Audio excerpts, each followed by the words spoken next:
Welcome to Custom Home Builder Solutions, also known as CHS, a job costing, full accounting, and profit management software for the professional home builder. This video is going to be about how there are times when perhaps your home buyer actually goes and pays for a job cost themselves, but you want to track the job costs, so you're going to need to post those job costs, and how CHS will handle helping you do that through a feature that's called Paid Vouchers. They are initially done on the payables window that we've seen in several other videos. But if you do the help button right here, you will see that there's a section for paid voucher payments. Right now I am just starting the videos on those, and then they will be here. But we have a help document about paid voucher payments that I'm going to go ahead and open. And you'll notice that when you open these help documents, they will stay in a tab. Like if I go back to the program, close this window and close this window, my help document will stay here. Let's zoom in on this a minute.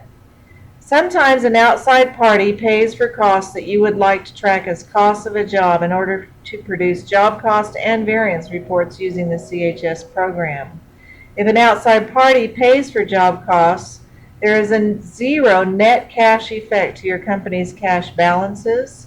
And in order to track those job costs in CHS and ensure that there is no effect on your cash balances, or to things like reports that show cash balances due from customers, the job cost entry must be offset by a revenue entry. And CHS is going to handle this for you when you post a paid voucher entry, when you post something as paid by voucher. It is as if your company received the money to pay for the cost from the outside party, and then your company immediately paid that cost, thus causing no increase or decrease to your cash balance or to the contract balance due from the customer. CHS handles this situation with the paid voucher features described in this help document, which can be very handy if a home buyer pays for a job cost, or you have outside party like title company, lenders, or investors paying for all job costs. It's a way to use CHS to track the job costs without having to deal with a cash account or effects on your own accounting records. There is one thing, that because you're putting an in and out entry to a vendor to post job costs, that means that will have a zero effect, and it means that amount will not be included as part of a 1099 total. So on one of the screens and in this help document, we have some instructions for there is an alternative to using the paid voucher features in CHS that you can set up sort of on your own to handle this. And the steps for that are right here, which I won't go over. You can look at this help document and see if you can't decide how to do this yourself without using the paid voucher features. This tip is also on one of the windows about paid vouchers. So in this video, we're just going to go ahead and do a little bit about what needs to be set up for using the paid vouchers feature. CHS needs to know a couple of things. For one thing, the first thing is that it requires a cash account on the chart of accounts that is named something like cash vouchers, and it must be marked as a cash account. So let's go back to the program, and we'll go to our chart of accounts. Actually, CHS pretty well comes loaded with this account. But if you don't have it, or you got rid of it because it's not been used, you're going to need to have an account like this. Notice how we set up 1098 cash-voucher clearing account, and we said yes, it was a cash account. If I click this edit icon for that thing, you'll see that right here it's saying cash account, and you can select yes for that. This is actually, it's called a clearing account because the balance in it should stay at zero. CHS is going to use it as a control account to mark things as paid by this cash account, and it'll mark them as paid. It'll go in and out. It's going to make, you'll see that as we do our videos. The other thing is for CHS to know which account on your chart of accounts to use for paid voucher clearing. Excuse me. You need to click the button for Set Control Accounts.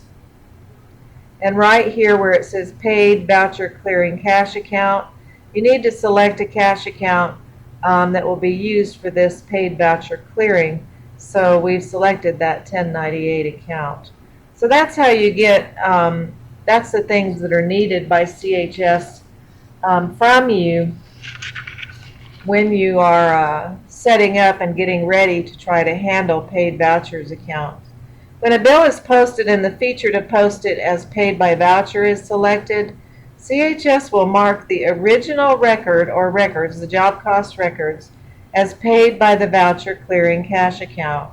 And when the original bill records are posted, CHS will post them and their offsetting paid voucher records to the same GL account number used for the original entry. However, only the original entry will be posted with a cost code other than 0. The offsetting entry will have a 0 cost code, and that record will instead be assigned a deposit category of paid voucher clearing. That's so that it will show up in a list of job revenues. The original entry will show up because it has a cost code other than 0 in a list of job costs, and the other offsetting side will show up in a list of job revenues. The original record that has a cost code other than 0 will be on job cost reports as costs, and the offsetting entry will be included as revenues. The result of all paid vouchers entries is that there is a 0 effect to cash and a 0 effect to the GL account selected for the original record. I'm going to go ahead and stop this video. It was just a short video about the things you need to have set up before you ever post a job cost as being paid by an outside party as a paid voucher entry. The very next video will be about how to post the job cost and mark it as paid by voucher. Thank you for watching.